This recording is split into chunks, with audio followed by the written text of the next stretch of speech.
शक्तिशाली बन रहा है और इनेलो में बहुत बड़े बड़े जो है पहले से ही जुड़े हुए भी वापिस आ रहे हैं।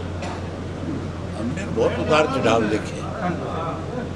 राजनीति में उतार चढ़ाव होना कोई बड़ी बात नहीं है, लेकिन वो ही राजनीतिक दल मजबूत होता है जिसका संगठन अच्छा हो, जिसमें कार्यकर्ता की इज्जत हो, जहाँ सारे के सारे साथी पार्टी को अपनी मां समझ करके और उसमें कार्य करें। इंडियन नेशनल लोकदल पार्टी जो है वो बनाई हुई चौधरी देवीलाल की है, लेकिन इसका संगठन जो खड़ा किया वो चौटाला साहब ने किया था और चौटाला साहब कार्यकर्ता को जान से भी ज़्यादा प्यार करते थे। एक ऐसा समय आया था कि हमारे लोगों को भ्रमित करके हमारे से अलग कर दिया गया। जो हमारे से अलग करके लेकर के गए थे वो बहुत स्वार्थी थे, वो केवल अपना दाव लगाना चाहते थे। इसीलिए पुरानी कहावत है कि काठ की हांडी रोज नहीं चढ़ाती, एक बार तो चढ़ जाएगी लेकिन दोबारा नहीं, मौका नहीं आया। लोगों ने उनको एक बार समय दिया और उन्होंने केवल अपना स्वार्थ पूरा किया। हमने चौधरी देवीलाल के दिखाए हुए रास्ते पे आगे बढ़े, हमने पीछे मुड़ कर के नहीं देखा, लेकिन हमने अपने साथियों की कभी बेकदरी नहीं होने दी। इसीलिए आज इंडियन नेशनल लोकदल पार्टी के प्रति लोगों का भरोसा है। कांग्रेस में भूपेंद्र सिंह हुड्डा ने अपना स्वार्थ पूरा करने के लिए कांग्रेस को बीजेपी के गिरवी रख दिया। इसी तरह इन जेजेपी वालों ने अपना स्वार्थ पूरा करने के लिए अपनी पार्टी को चौधरी देवीलाल की नीतियों को ले जाकर के बीजेपी के पैरों में रख दिया। आज इन दोनों की हालत इसलिए ज़्यादा खराब होती जा रही है कि अब इन पे विश्वास भरोसा नहीं है। अब भरोसा अगर किसी पार्टी पे है तो केवल इंडियन नेशनल लोकदल पार्टी पे। उसका एक कारण है, हमने हर समय लोगों की लड़ाई ली, ना कि अपनी राजनीतिक ताकत बढ़ाई। अभी पिछले 2 साल में बहुत सारे ऐसे निर्णय सरकार ने लिए जिससे आम आदमी परेशान हो रहा है और इस 1 साल में बुढ़ापा पेंशन रोकने की कोशिश की फरवरी के महीने में, उसकी लड़ाई हमने लड़ी।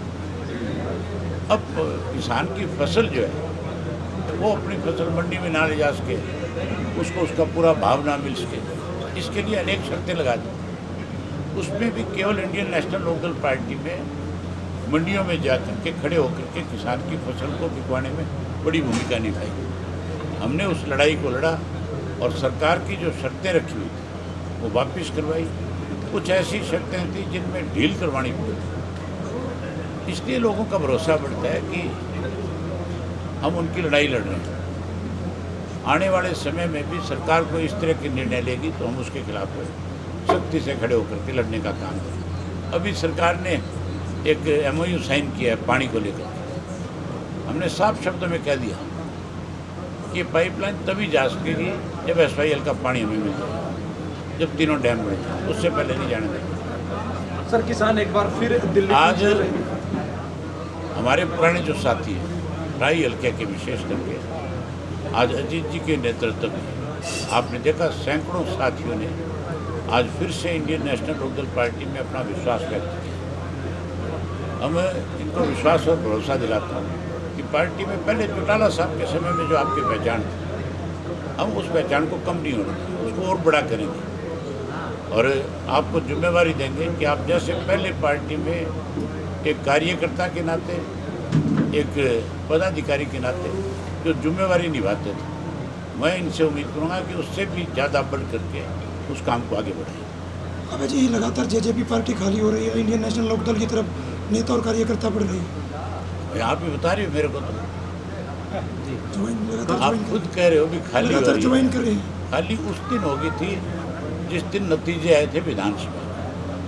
कांग्रेस पार्टी आंदोलन कर रही है सोनम वांगचुक पेपर लीक मामले को लेकर जिस तरह कल दिल्ली में जंतर मंतर पर हाल हुआ, उसके लिए हमने पहले दिन से उनको समर्थन किया। ये कोई राजनीतिक पार्टी नहीं है, ये युवाओं की आवाज़ है।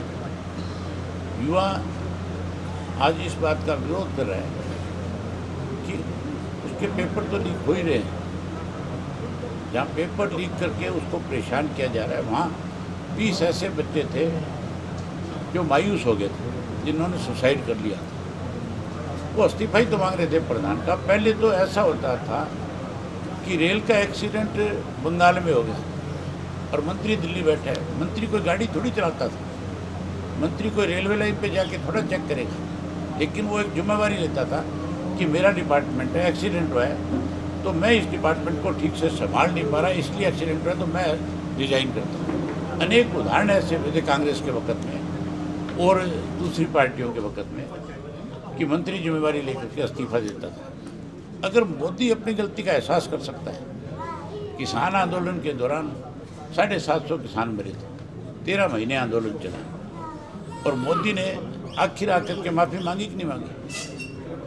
तो इसको माफ़ी मांगने में, इस्तीफा देने में दिक्कत क्या है? प्रधान को छोड़ देना चाहिए, कह देना चाहिए कि मेरी गलती है, मैं अपने डिपार्टमेंट को नहीं संभाल पाया। आज किसान की लाठीचार्ज को बिना कहाँ देख रहे हैं? मतलब इस्तीफा ना दे करके आज युवाओं को फिर परेशान किया जा रहा है कि किया जाए? ये आंदोलन दबेगा नहीं, इसको जाना पड़ेगा। अमेरिका ट्रेड डील को लेकर किसान जो भी है सड़कों एक पर बार हाथ फिर फिर से विरोध कर बॉर्डर पर सुरक्षा बलों की तैनाती की गई है, उनको रोका गया किसानों को इस बार फिर दिल्ली में मार एक किसान नहीं, इस देश के हर नागरिक को परेशान कर रखा है बीजेपी। आज कोई वर्ग ले लो आप, मजदूर लो, किसान लो, स्टूडेंट ले लो, व्यापारी ले लो, कर्मचारी ले लो, कौन सी जमात ऐसी आज जो सड़कों पे नहीं है?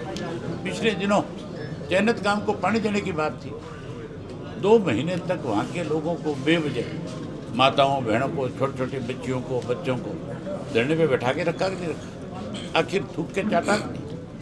आखिर टी लगानी पड़ी कि नहीं लगानी? ये तो सबको परेशान करके देख रहे हैं कि लोगों में जान कितनी है। इनको यूँ पता नहीं है जिस दिन लोग अपने वाली पे आ जाएंगे तो तुम्हें दिल्ली से बाहर नहीं निकलने देंगे, घरों से बाहर नहीं निकलने देंगे। अभय जी, पहले स्टूडेंटों पर लाठीचार्ज होता है, उसके बाद टेबल पर बात नहीं होती, बल्कि जेपी नड्डा हॉस्पिटल में डॉक्टरों का हालचाल जानने के लिए पहुंचे। आप ये देखो, एक तरफ तो आप बुला रहे हो कि आओ आपसे बातचीत करते हैं, दूसरी तरफ आप लाठीचार्ज कर रहे हो, उस जगह को खाली करा रहे हो। वो सिर्फ आंदोलन को तोड़ने का एक तरीका था इनका, लेकिन ऐसे आंदोलन नहीं टूटा करते, ये और बड़ा होगा, ये पूरे देश पे फैलेगा।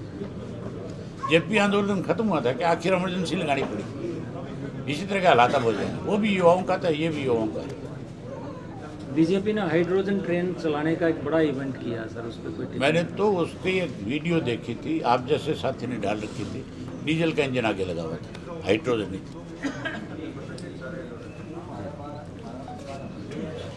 Thank you.